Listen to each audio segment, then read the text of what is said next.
Louvado seja o nosso Senhor Jesus Cristo.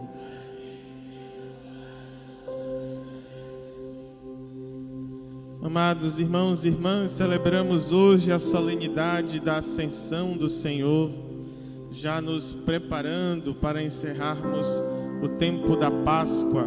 40 dias depois da Páscoa, Jesus sobe ao céu, volta para o Pai. E aqui Jesus, com esta sua ascensão, nos dá a garantia da qual ouvíamos na oração coleta de hoje. A ascensão de Jesus já é a nossa vitória.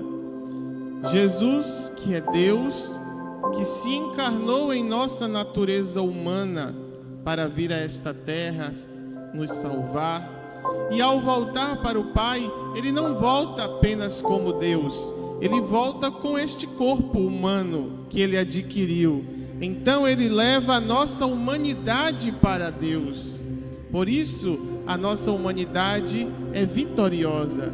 Por isso, para nós é aberto este caminho de encontro ao Pai.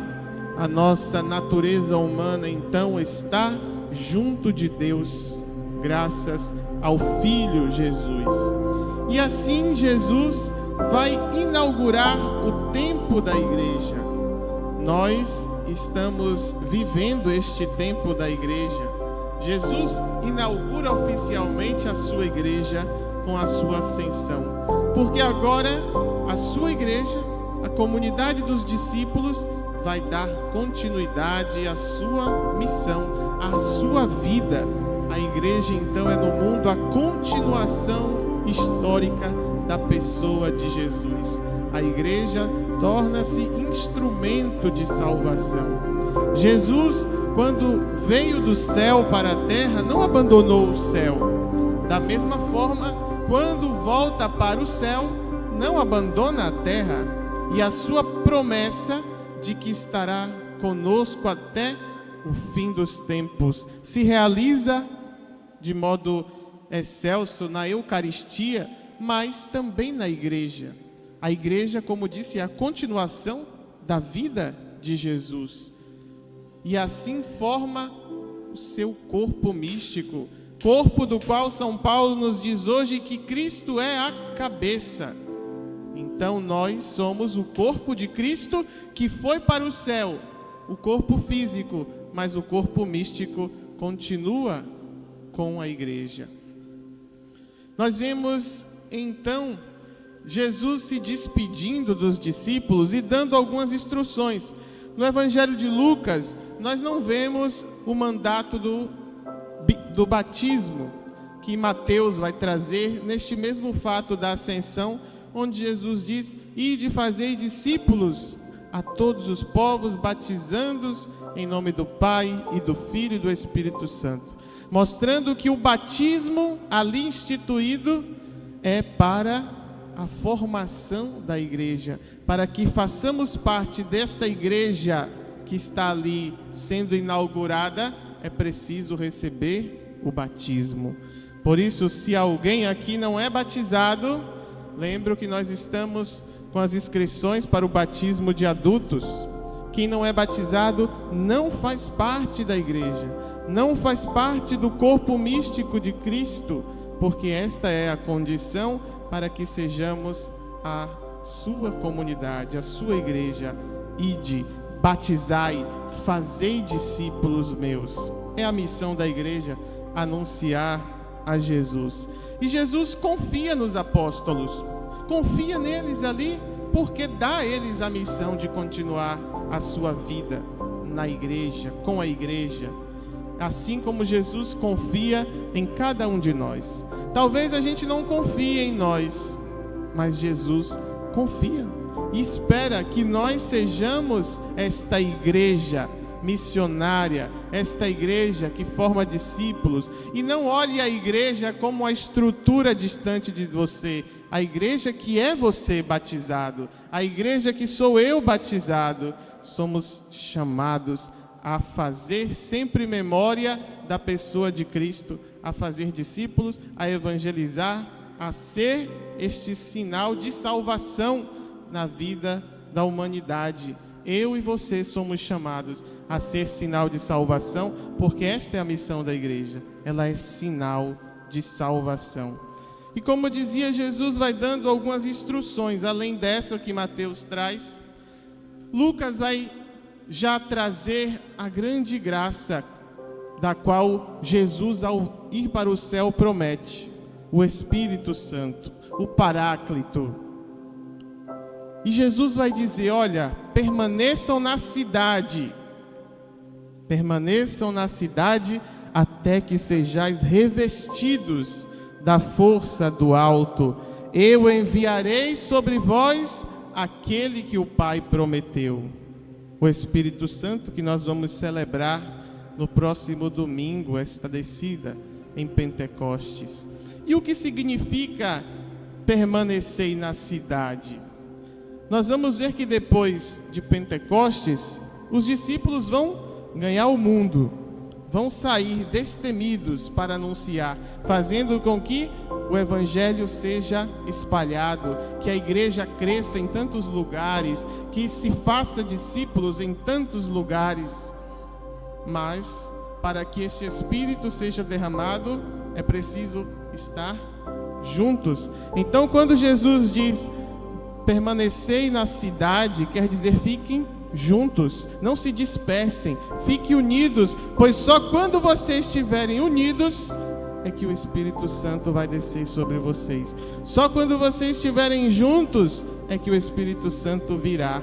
Por isso também nós, como paróquia, como comunidade São José, se queremos receber o Espírito Santo, é preciso estar unidos, é preciso estar juntos, é preciso permanecer aqui nesta cidade, nesta comunidade daqueles que Jesus confia para dar continuidade à sua vida e à sua missão.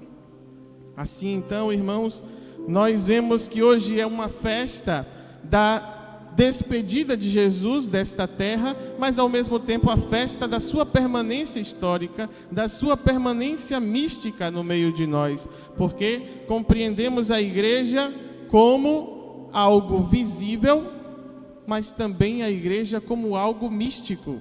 Então a igreja visível que nós temos somos nós, a Assembleia dos Fiéis, o sacerdócio, os sacramentos, a palavra, tudo isso formando esta igreja visível e da qual nós fazemos parte, peregrinando. E nós então nos unimos à igreja invisível, que não vemos, a igreja que é este corpo místico de Cristo, que está sentado à direita do Pai. E Ele, como cabeça deste corpo, santifica os membros, santifica a todos nós. E aí nós vamos tendo a consciência de que nós não caminhamos sozinhos, de que nós não fazemos nada de acordo com o nosso achismo, a nossa vontade. A igreja é conduzida por Cristo, cabeça. E toda a minha ação, ela reflete na igreja, seja ela positiva, seja ela negativa. E Jesus é glorificado ou Jesus é humilhado a partir da minha experiência, da experiência da humanidade com a igreja, porque ele foi para o céu, mas permanece misticamente enquanto nós nos reunimos para ser igreja. E a gente vê isso quando Jesus aparece a Saulo, que se converteu a Paulo. Paulo era um perseguidor da igreja, perseguidor dos cristãos. E quando Jesus aparece para ele, já depois da ressurreição, Jesus diz: Saulo, Saulo, por que me persegues?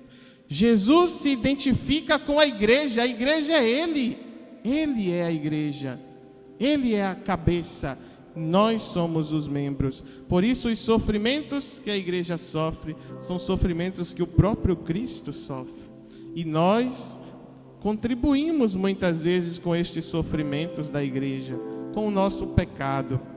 Podemos dizer: mas eu peco e é problema meu, é entre eu e Deus. Sim, Mas todo o pecado reflete na igreja. O meu pecado reflete na vida do outro, reflete na igreja, porque somos um só, somos um corpo só. E por isso nós nos confessamos à igreja. Aí diz, mas eu me confesso direto a Deus.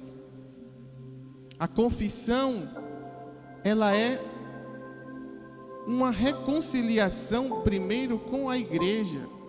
Porque quando nós pecamos, nós ferimos a igreja, nós ferimos um corpo. Então eu vou até o ministro que em nome da igreja me reconcilia com Deus. O perdão é dado pela igreja, porque eu estou ferindo a igreja. Todo pecado fere a igreja, e por isso a igreja é quem dá a absolvição através do sacerdote, o ministro autorizado pela igreja. É a igreja que faz este caminho de reconciliação do homem para com Deus. Então nós vemos como Cristo está intimamente envolvido neste mistério que é a igreja, e como nós também estamos. Pelo batismo, estamos completamente inseridos para glorificar a Deus, ou para ferir a Deus, ou para perseguir a Deus com os nossos erros, nossos pecados. E aqui nós vemos a ressurreição de Jesus, e como falava no início, já é a nossa vitória, a sua ascensão ao céu, porque lá está a nossa humanidade, toda a raça humana representada em Cristo. Vemos aqui Jesus que ressuscita, o que quebra todo esse conceito que muitas vezes a gente vê, e alguns católicos até acreditam, da reencarnação. A reencarnação é uma negação completa a este mistério que nós estamos celebrando hoje. O que é a reencarnação? O Espiritismo diz que a gente precisa ficar passando de corpo em corpo, né? Morre, vem outro corpo, vem outra coisa, para pagar algum erro, para redimir alguma pena. E aí nós olhamos para a cruz e dizemos, para que Jesus morreu na cruz? Se eu que me salvo, se eu que redimo os meus pecados, então todo o esforço de Jesus e sacrifício para nos salvar não adiantou nada, porque não é Ele que me salva. Então a reencarnação é uma negação à salvação que Jesus nos garantiu. É uma negação à ascensão de Jesus. Porque se este corpo é um corpo que eu tenho agora, mas que na outra vida já vou vir, vem até como mulher, vem até como homem, vem como mulher, mulher vem como homem, ou até animais e por aí vai. Nós estamos negando esta humanidade que foi salva. Porque Jesus não salvou a alma do homem, Ele salvou o homem completo, o corpo e a alma. E quando nós, no juízo final, ressuscitarmos, vamos ressuscitar com este corpo. Eu vou ver lá no céu você com este corpo, com este rosto. Então nós não temos outras formas de vir, de voltar, não. É este corpo que será ressuscitado, este corpo que você está tocando. Depois da morte, vai haver a separação da alma e do corpo. E nós pedimos a Deus e cremos e esperamos que a nossa alma vá para junto de Deus. E se ela for para junto de Deus, se nós formos salvos, no juízo final, o nosso corpo vai ser ressuscitado. E esse corpo perecível não vai existir mais. Teremos um corpo glorioso. O mesmo corpo que a gente está vendo agora. A mesma face, o mesmo rosto. Então não tem vidas que vamos ir vivendo e passando e voltando e vindo de jeitos diferentes até um estado de purificação, não. A nossa vida é essa. A palavra de Deus diz que só temos uma vida, só morremos uma vez e esperamos o julgamento. Então, Cristo salva o homem completo e o nosso corpo será ressuscitado para estar também junto a Deus. Assim nós comungamos Jesus na Eucaristia, é o corpo de Cristo que comungamos, corpo, sangue alma e divindade. E ele morreu na cruz, ressuscitou, levou a nossa humanidade junto de Deus para ressuscitar e salvar também a nossa alma e este corpo que nós temos hoje. Assim, peçamos a intercessão da Virgem Maria, que está também no céu ressuscitada. Jesus é Deus e homem. Abriu o caminho para que nós possamos ir. Mas a Virgem Maria é apenas humana, não tem a natureza divina. Então nós sentimos-nos próximo dela, porque é a mesma natureza 100%, sem ser deusa, apenas humana, representando a cada um de nós também com o seu Filho na glória, para que assim nós, olhando para a ascensão de Jesus, diferente de Nossa Senhora, que não foi elevada por si só, ela foi assunta, ela foi levada. Jesus foi por si mesmo ao céu, e assim nós todos para lá também caminhamos, ou devemos desejar caminhar. Peçamos então a Nossa Senhora, ela também que nos precede na eternidade, neste corpo ressuscitado, nesta vida plena em Deus, para que ela nos livre e nos ajude a vencer todo o mal que coloca em risco a nossa salvação, todo o pecado que coloca em risco esta vida eterna que nós queremos receber, e assim o nosso espírito e o nosso corpo seja preservado de todo o mal, de toda a consumição do mal, para que ressuscitados um dia possamos também, com o Filho Jesus, louvar o Pai na sua glória, à sua direita. Louvado seja o nosso Senhor Jesus Cristo.